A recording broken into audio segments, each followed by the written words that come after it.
En Allemagne, certains commerces ont pu rouvrir leurs portes dès lundi.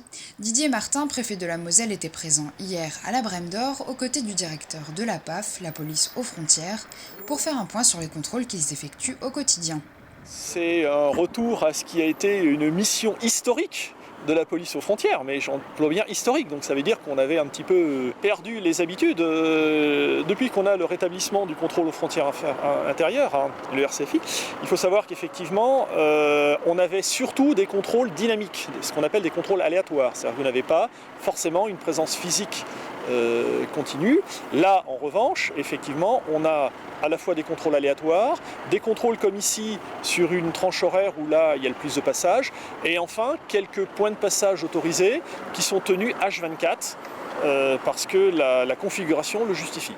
Une visite surprise du préfet, l'occasion de rappeler que le mot d'ordre en France, c'est toujours le confinement, mais aussi que la circulation est limitée sur le territoire français pour nos voisins allemands. J'observe qu'il y a du trafic, puisqu'il y a des travailleurs frontaliers qui continuent d'aller travailler de part et d'autre de la frontière, et c'est une bonne chose. Les frontières franco-allemandes sont ouvertes de part et d'autre. Il y a des fonctionnaires de la police aux frontières côté français, il y a des fonctionnaires allemands de la Bundespolizei côté allemand pour assurer des contrôles. Pour autant, ces postes frontières, ils ne sont restés ouverts que pour les travailleurs frontaliers et en aucune manière pour ceux qui souhaiteraient aller faire des courses de l'autre côté de la frontière. Ça veut dire que les Allemands sont invités à ne pas venir en France faire des courses et à l'inverse, les Français sont invités jusqu'à la fin du confinement, c'est-à-dire jusqu'au début du mois de mai, à rester en France et à ne pas venir faire leurs courses en Allemagne ou au Grand-Duché de Luxembourg. Du côté des forces de l'ordre, la pédagogie du début a laissé place aux sanctions. Alors il y a effectivement, comme l'a dit monsieur le préfet, des habitudes. Donc dans les premiers jours, on a fait preuve de pédagogie, c'est-à-dire qu'effectivement, on n'a pas immédiatement verbalisé. Bon, maintenant, on n'est pas dans les premiers jours. L'attestation dérogatoire, je rappelle quand même qu'elle est en vigueur depuis suffisamment de temps pour que les gens, maintenant, ne puissent plus invoquer l'ignorance de la loi. Donc les gens nous la présentent, il n'y a pas de difficulté. De plus en plus de passages vers l'Allemagne sont autorisés aux travailleurs, ce qui n'était pas le cas il y a quelques semaines, le résultat de la coopération franco-allemande. Le souhait tant de la France que de l'Allemagne, c'était de maintenir ouvert un certain nombre de points de passage en nombre limité pour pouvoir faire l'objet de contrôles renforcés tant par les autorités françaises que par les autorités allemandes.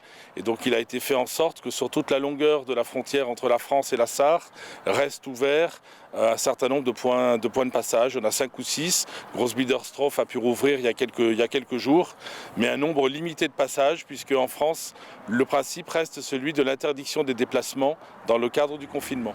Des contrôles qui devraient durer même après un possible déconfinement le 11 mai. Il n'y a pas de corrélation directe entre la fin du confinement et la levée des contrôles aux frontières. Quoi qu'il en soit, effectivement, le déconfinement ou la fin du confinement ne marque pas pour autant la réouverture, la libre circulation aux frontières, puisqu'on sait très bien que c'est un vecteur de propagation du virus. Le gouvernement rendra public son plan national de déconfinement à partir de la fin de la semaine prochaine, à partir du 29 avril. Donc on en saura plus à ce moment-là sur le mode d'emploi du déconfinement. Mais actuellement, l'actualité en France, c'est le confinement qui doit continuer à être respecté pour sauver des vies, notamment en Moselle où on sait que le virus reste très présent.